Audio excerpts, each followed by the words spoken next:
हरे कृष्ण सभी को। आप सबका एक बार और स्वागत है श्रीमद् भागवतम के क्लास में। तो लगभग हम 5 स्कंद हम पूरा कर चुके थे। ये कैंटो 6 स्टार्ट हो रहा है, यानी छठा स्कंद हम स्टार्ट कर रहे हैं। उसका चैप्टर 1 अजामिल के जीवन के इतिहास हम स्टार्ट करेंगे। लेकिन इसको प्रारंभ करने से पहले हम भगवान श्री कृष्ण से प्रार्थना कर लेते हैं। सभी लोग अपने दोनों हाथों को जोड़ ले, भगवान श्री कृष्ण से प्रार्थना करें।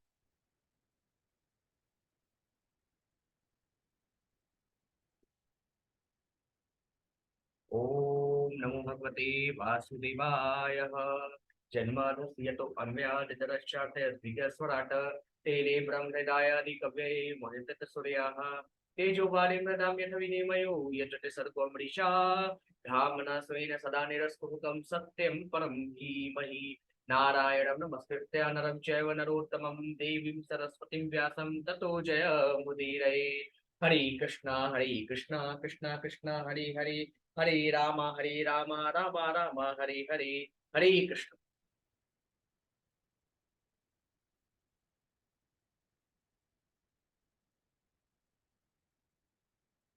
अब चैप्टर नंबर 1, कैंटो 6 का यानी छठे स्कंद का चैप्टर नंबर 1 हम स्टार्ट करते हैं, जिसका शीर्षक है अजामिल के जीवन का इतिहास। श्रीला प्रभुपाद जी की जय। श्रीला प्रभुपाद द्वारा तात्पर्य। पूरे श्रीमद् भागवत में 10 विषयों के वर्णन मिलते हैं, जिनमें सृष्टि, परवर्ती सृष्टि तथा लोक सम्मिलित हैं। श्रीमद् भागवत के वक्ता सुखदेव गोस्वामी पहले ही तृतीय, चतुर्थ तथा पंचम स्कंधों में सृष्टि, परवर्ती सृष्टि तथा लोक प्रणालियों का वर्णन कर चुके हैं। अब इस छठे स्कंद में, जिसमें 19 अध्याय है, वे पोषण अर्थात भगवान द्वारा संरक्षण का वर्णन करेंगे। प्रथम अध्याय में अजामिल का इतिहास है, जो एक बहुत बड़ा पापी व्यक्ति माना जाता है। किंतु जब विष्णु के 4 दूत यमराज के दूतों से उसे छुड़ाने पहुंचे, तो उसे मुक्ति मिल गई। इस अध्याय में इसका पूर्ण विवरण दिया गया है कि अपने पापमय जीवन के फलों से छुटकारा पाने के बाद वह किस तरह मुक्त। पाप कर्म इस जीवन तथा अगले दोनों ही जीवनों में कष्टप्रद होते हैं। हमें यह निश्चित रूप से जान लेना चाहिए कि समस्त कष्टमय जीवन का कारण पाप कर्म होता है। सकाम कर्म के मार्ग में मनुष्य पाप कर्म अवश्य करता है, और कर्म कांड की विचारधारा के अनुसार विभिन्न प्रकार के प्रायश्चितों की संतुष्टि की जाती है। किंतु प्रायश्चित की ऐसी विधियां मनुष्य को उस अज्ञान से मुक्त नहीं कराती जो पापमय जीवन का मूल है। फलस्वरूप प्रायश्चित के बाद भी वह पाप कर्म करने के प्रति उसकी प्रवृत्ति बनी रहती है। इसलिए यह प्रायश्चित शुद्धिकरण के लिए अपर्याप्त। ज्ञान के मार्ग पर वस्तुओं को यथार्थ रूप से समझने से व्यक्ति पापमय जीवन से मुक्त हो जाता है। इसलिए ज्ञान अर्जन को भी प्रायश्चित की एक विधि माना जाता है। सकाम कर्म संपन्न करते समय मनुष्य तपस्या, ब्रह्मचर्य, मन तथा इंद्रियों के संयम, सत्यता तथा योग अभ्यास के द्वारा पापमय जीवन के कर्मों से मुक्त बन सकता है। ज्ञान को जागृत करके भी व्यक्ति पाप के फलों को निष्प्रभावित कर सकता है, किंतु इनमें से कोई भी विधि उसे पाप कर्म करने के प्रवृत्ति से मुक्त नहीं कर सकती। फिर आगे जो है प्रभुपाद जी तात्पर्य लिखते हैं। भक्ति योग के द्वारा मनुष्य पापमय जीवन की प्रवृत्ति से पूरी तरह बच सकता है। अन्य विधियां अधिक उपयोगी नहीं है। इसलिए वैदिक साहित्य का निष्कर्ष है कि कर्म कांड तथा ज्ञान कांड की विधियों की अपेक्षा भक्ति अधिक महत्वपूर्ण है। एकमात्र भक्ति मार्ग ही हर एक के लिए कल्याणकारी। सकाम कर्म तथा चिंतन परक ज्ञान स्वतंत्र रूप में से किसी को मुक्त नहीं कर सकते, किंतु कर्म तथा ज्ञान से स्वतंत्र रहते हुए भक्ति इतनी शक्तिशाली होती है कि जो व्यक्ति कृष्ण के चरण कमलों पर अपने मन को स्थिर कर लेता है, उसके स्वप्न में भी यमदूत न आने की गारंटी रहती है। भक्ति की शक्ति सिद्ध करने के लिए सुखदेव गोस्वामी ने अजामिल के इतिहास का वर्णन किया। अजामिल कान्य कुब्ज, वर्तमान कन्नौज का निवासी। पहले कन्नौज को कान्य कुब्ज बोला जाता, तो अजामिल कहाँ का निवासी था? वह कन्नौज का निवासी। उसके माता पिता ने उसे वेदों का अध्ययन करके तथा विधि विधानों का पालन करके पूर्ण ब्राह्मण बनने का प्रशिक्षण दिया। किंतु अपने विगत कर्मों के कारण यह युवक ब्राह्मण किसी तरह से एक वैश्य के प्रति आकर्षित हो गया, और उसकी संगति के फलस्वरूप वह अत्यधिक पतित बन गया और उसने सारे विधि विधानों को त्याग दिया। उसने उस वैश्या के गर्भ से 10 पुत्र उत्पन्न किए, जिनमें से अंतिम का नाम नारायण। अजामिल की मृत्यु के समय जब यमदूत उसे लेने आए, तो उसने भयवश जोर से नारायण का नाम पुकारा, क्योंकि वह अपने इस सबसे छोटे पुत्र से बहुत आसक्त था। इस तरह उसने ये आदि नारायण भगवान विष्णु का स्मरण किया। यद्यपि अपने पूर्णतया निरपराध होकर नारायण के पवित्र नाम का उच्चारण नहीं किया था। यद्यपि उसने पूर्णतया निरपराध होकर नारायण के पवित्र नाम का उच्चारण नहीं किया था, फिर भी उसका प्रभाव पड़ा। ज्यों ही उसने नारायण के पवित्र नाम का उच्चारण किया, त्यों ही भगवान विष्णु के दूत वहां पर प्रकट हो गए। अतः भगवान विष्णु के दूतों तथा यमराज के दूतों के बीच वाद विवाद उठ खड़ा हुआ, और इस वार्तालाप को सुनकर अजामिल मुक्त हुआ। तब सकाम कर्मों का बुरा प्रभाव उसकी समझ में आया, और वह यह भी समझ गया कि भक्ति विधि कितनी उच्च है। अब यहाँ पे श्री परीक्षित जी सुखदेव गोस्वामी से प्रश्न करते हैं। श्री परीक्षित उवाच निवृत्ति मार्ग कथित आदौ भगवता यथा कर्मयोगो फलबद्धेन ब्रह्माण यद संस्मृति। अब महाराज परीक्षित सुखदेव गोस्वामी से कहते हैं, हे प्रभु, हे सुखदेव गोस्वामी, आप पहले ही द्वितीय स्कंद में मुक्ति मार्ग, निर्वृत्ति मार्ग का वर्णन कर चुके हैं। उस मार्ग का अनुसरण करने से मनुष्य निश्चित रूप से क्रमशः सर्वोच्च लोक अर्थात ब्रह्म लोक तक ऊपर उठ जाता है, जहां से वह ब्रह्मा के साथ साथ आध्यात्मिक जगत वैकुंठ जाता है। इस तरह भौतिक जगत में जन्म मृत्यु का चक्र समाप्त हो जाता है।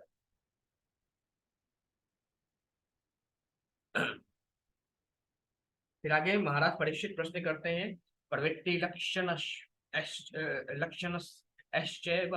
त्रैगुणीय विषयो मुने यो असावलिं प्रकृते गुणसर्गः पुनः पुनः। अब महाराज परीक्षित कहते हैं, हे मुनि सुखदेव गोस्वामी, जब तक जीव प्रकृति के भौतिक गुणों के संक्रमण से मुक्त नहीं हो लेता, वह विभिन्न प्रकार के शरीर प्राप्त करता है, जिनमें वह आनंद या कष्ट पाता है, और शरीर के अनुसार उसमें विविध विविध अभिरुचियां होती है। इन अभिरुचियों का अनुसरण करने से वह प्रवृत्ति मार्ग से होकर गुजरता है, जिससे वह स्वर्गलोक तक ऊपर जा सकता है, जैसा कि आप पहले ही तृतीय स्कंद में वर्णन कर चुके हैं।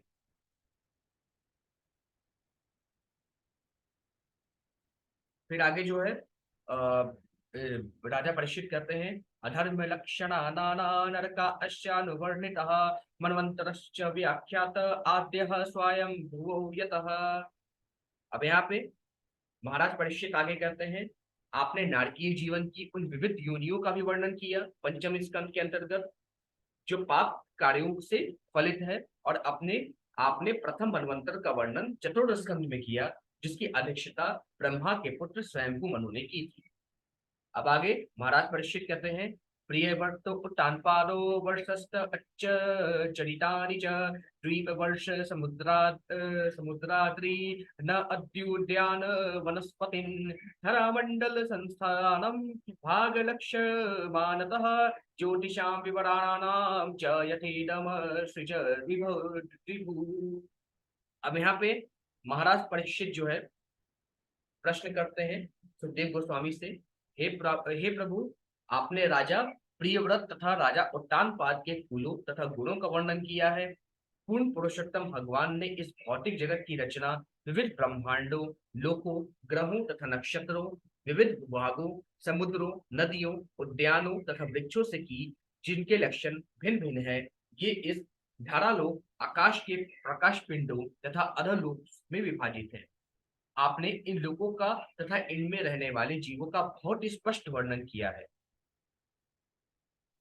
फिर आगे जो है महाराज परीक्षित और प्रश्न करते हैं, अधुनेह महाभागा यथैव नरका नरः नानो ग्रयात नानेया अट्टन्मयी व्याख्या तुमर्हसि।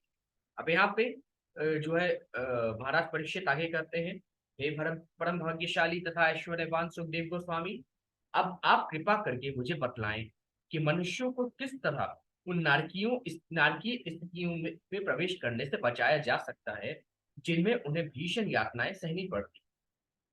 किस तरीके से कोई मनुष्य, क्योंकि महाराज परीक्षित ने जब ये सारी चीजें सुनी, नरकों के बारे में विवरण सुना, वो एकदम घबरा गए, डर गए।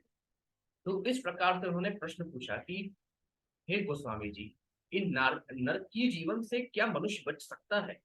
किस प्रकार से बच सकता है? मान लीजिए उन्होंने पाप कर दिए, अब तो उसे नर्क जाना पड़ेगा, वहां कष्ट भोगना पड़ेगा। क्या कोई ऐसी विधि है क्या कि नरकों से मुक्ति पाई जा सके?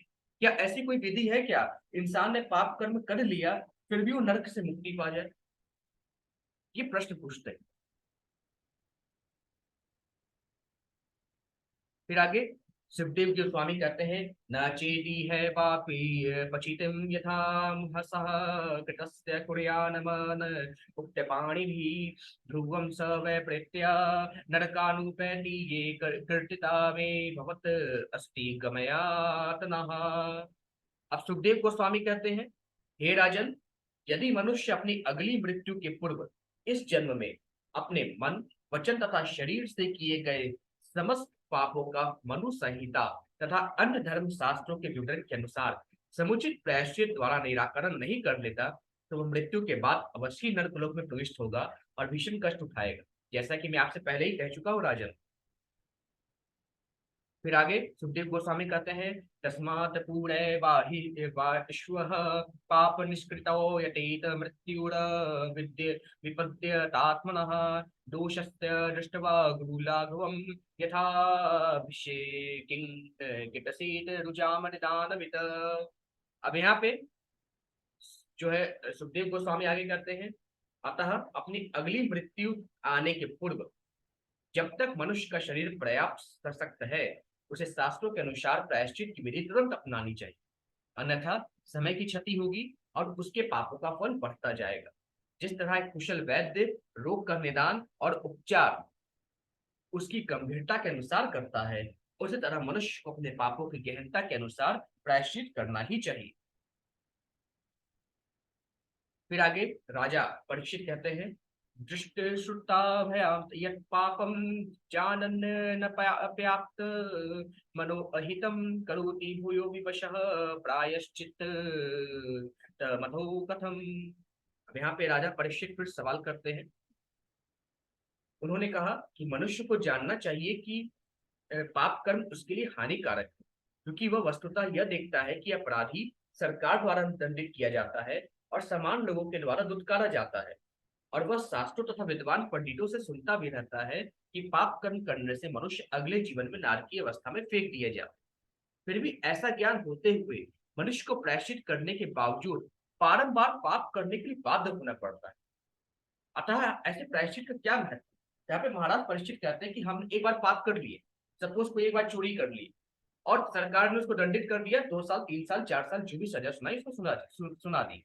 या अगर कोई शास्त्रों द्वारा प्रायश्चित करना चाहता है तो उसके नियम अनुसार उसने प्रायश्चित कर लिया, लेकिन जो उसकी प्रवृत्ति बन गई है पाप करने की, हमने एक बार पाप किया, सजा भुगत ली, फिर वो पाप करेगा, फिर सजा भुगतेगा। ऐसी प्रायश्चित का क्या लाभ कि प्रायश्चित करने पर भी हमारी जो पाप की प्रवृत्ति है वो हटी नहीं रही, पाप की प्रवृत्ति निरंतर बनी हुई है। तो ऐसी प्रायश्चित का क्या लाभ? किस प्रकार से ये प्रायश्चित यथोचित प्रायश्चित कहलाएगा? ये सवाल महाराज परीक्षित ने सुखदेव जी से कहा।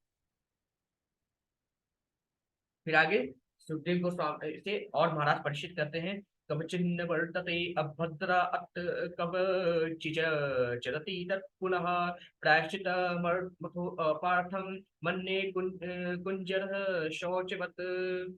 अब महाराज परीक्षित आगे कहते हैं, कभी कभी ऐसा व्यक्ति जो पाप कर न करने के प्रति अत्यधिक सतर्क रहता है, पुनः पापमय जीवन के फेर में आ जाता है।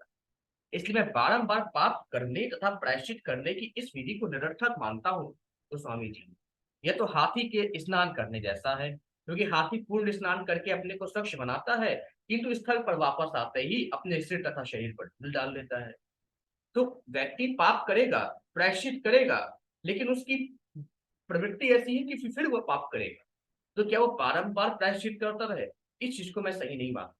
ये तो उसी प्रकार से हो गया, महाराज परीक्षित ने उदाहरण दिया कि हाथी गया स्नान करने, वापस आया और फिर से अपने ऊपर धूल डाल ली, कीचड़ डाल दिया। तो ऐसे स्नान से क्या फायदा?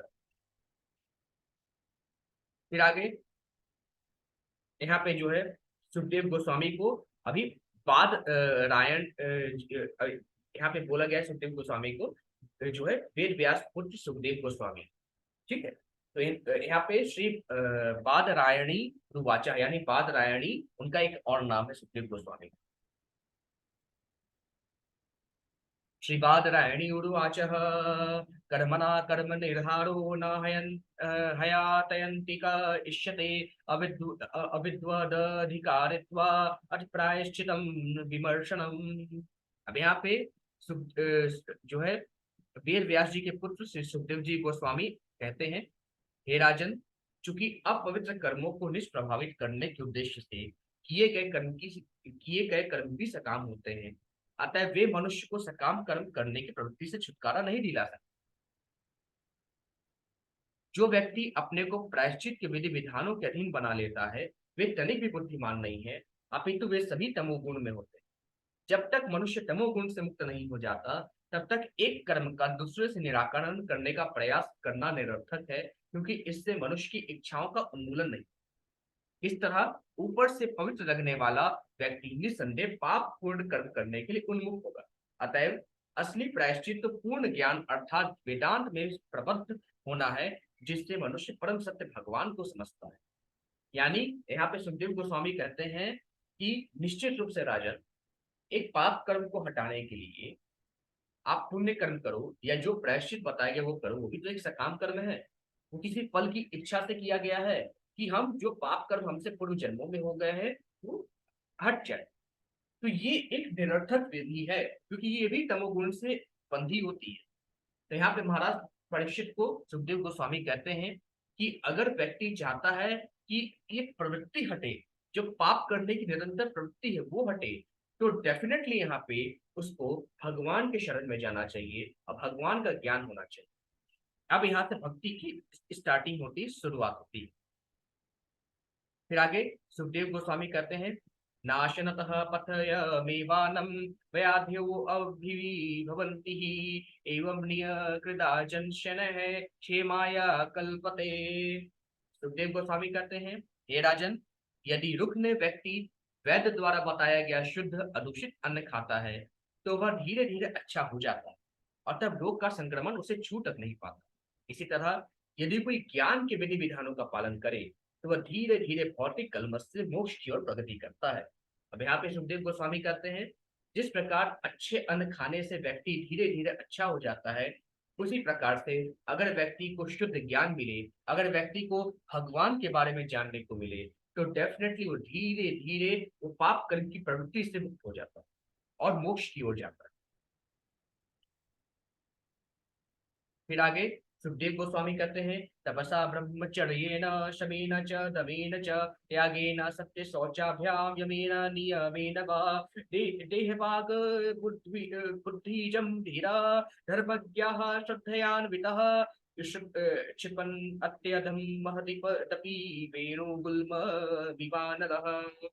अब यहाँ पे सुखदेव गोस्वामी कहते हैं, मन को एकाग्र करने के लिए मनुष्य को ब्रह्मचर्य जीवन बिताना चाहिए और अधः पतित नहीं होना चाहिए। उसे इंद्र भोग को स्वेच्छा से त्यागने की तपस्या करनी चाहिए। तब उसे मन तथा इंद्रियों को वश में करना चाहिए, दान देना चाहिए, सत्यव्रती स्वच्छ तथा अहिंसक होना चाहिए, विधि विधानों का पालन करना चाहिए और नियम पूर्वक भगवत नाम का कीर्तन करना चाहिए। इस तरह धार्मिक सिद्धांतों को जानने वाला धीर तथा श्रद्धावान व्यक्ति अपने शरीर, वचन तथा मन से किए गए सारे पापों से अस्थायी रूप से शुद्ध हो जाता है। ये पाप बांस के पेड़ के नीचे की लकड़ों की सूखी पत्तियों के समान है, जिन्हें अग्नि द्वारा जलाया जा सकता है, यद्यपि उनकी जड़ें अवसर पाते ही फिर से उगने के लिए शेष बची है। फिर आगे सुखदेव गोस्वामी कहते हैं, केचित केवलया भक्तया वासुदेव परायणः अधम धुम्बन्ति कात सन्निर्णा निहारमीव भास्करः। सुखदेव जी कहते हैं, कोई विरला व्यक्ति ही जिसने कृष्ण की पूर्ण भक्ति को स्वीकार कर लिया है, उन पाप पूर्ण कार्यों के खरपतवार को समूल नष्ट कर सकता है, जिनके पुनरुज्जीवित होने की कोई संभावना नहीं है। वह भक्ति योग संपन्न करके इसे कर सकता है, जिस तरह सूर्य अपनी किरणों से कोहरे को तुरंत हट उड़ा देता है।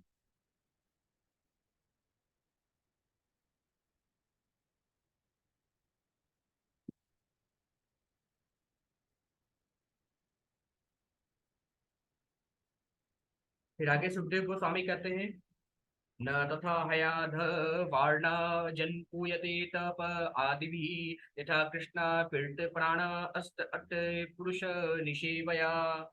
अब यहाँ पे सुखदेव गोस्वामी कहते हैं, हे राजन, यदि पापी व्यक्ति भगवान के प्रमाणिक भक्त की सेवा में लग जाता है और इस तरह वह सीख लेता है कि अपना जीवन किस तरह कृष्ण के श्री चरण कमलों में समर्पित करना चाहिए, तो वह पूर्णतया शुद्ध हो सकता है।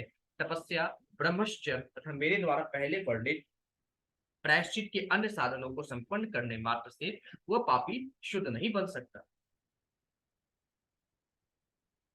फिर आगे जो है यहाँ पे सुखदेव गोस्वामी कहते हैं, सदनी चीनो हयम लोके पन्था क्षेमो अकृत भय सुशीलः साधवो यत्र नारायण परायणः। अब यहाँ पे जो है सुखदेव गोस्वामी कहते हैं, सुशील तथा सर्वोत्तम गुणों से युक्त शुद्ध भक्तों के द्वारा पालन किया जाने वाला मार्ग निश्चित ही इस भौतिक जगत का सबसे मंगलमय मार्ग, यह भय से रहित है और शास्त्रों द्वारा प्रमाणित है। फिर आगे सुखदेव गोस्वामी कहते हैं, प्रायश्चितानि जीर्णानि नारायण परांगमुखम न निष्पूनन्ति राजेंद्र सुरा कुंभ विवापगः। अब यहाँ पे सुखदेव गोस्वामी कहते हैं, हे राजन, जिस तरह सुरा से सने हुए पात्र को अनेक नदियों के जल से धोने पर भी शुद्ध नहीं किया जा सकता, उसी तरह अभक्तों को प्रायश्चित की विधियों से शुद्ध नहीं बनाया जा सकता, भले ही वे उन्हें बहुत अच्छी तरह से संपन्न क्यों न करें। फिर आगे सुखदेव गोस्वामी कहते हैं, सुकृन्वतः कृष्ण पतार विन्दयूर निवेशितं तद्गुण रागियैरिः न ते यमं प्राश्च तद्भटान् स्वप्ने अपि पश्यन्ति जीर्ण निष्कृतः। अब यहाँ पे सुखदेव गोस्वामी कहते हैं, यद्यपि जिन पुरुषों ने कृष्ण का पूर्ण साक्षात्कार नहीं किया है, तो भी यदि एक बार भी उनके चरण कमलों की पूर्ण रूपेण शरण ग्रहण कर ली है, और जो उनके नाम, रूप, गुणों तथा लीलाओं से आकृष्ट हो चुके हैं, वे सारे पाप कर्मों से पूर्णतया मुक्त हो जाते हैं, क्योंकि उस इस तरह उन्होंने प्रायश्चित की सही विधि को स्वीकार किया है। ऐसे शरणागत व्यक्तियों को यमराज या उनके दूत, जो कि पापी को बांधने के लिए रस्सियां लिए रहते हैं, स्वप्न में भी दिखाई नहीं पड़ते।